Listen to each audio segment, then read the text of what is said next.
দেখো আজকে আমি কোথায় এসেছি। আজকে আমি আমাদের বরিশালের বিখ্যাত সেই লোক শেরে বাংলা একে ফজলুল হকের ডাক বাংলাতে এসেছি। এটি হলো তার ডাক বাংলা। এখানে সে এক সময় থেকে ছিল। এখানে দরজা রয়েছে, এখান থেকে ভিতরে যাওয়া যায় কিনা জানে না। তিনি হলো আমাদের বরিশালের গর্ব। এখানে একটি ব্রিজ সিস্টেম করা রয়েছে, ব্রিজের মতো। আর ওইদিকে একটি কুয়া রয়েছে, আর পাশে একটি জাদুঘর রয়েছে।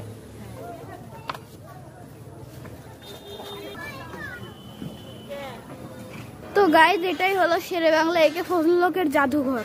তার বাড়ির পাশেই তার জাদুঘর বানিয়েছে। কত সুন্দর প্রকৃতি, তোমরা একবার দেখো কত সুন্দর জায়গা। দেখো গাইজ,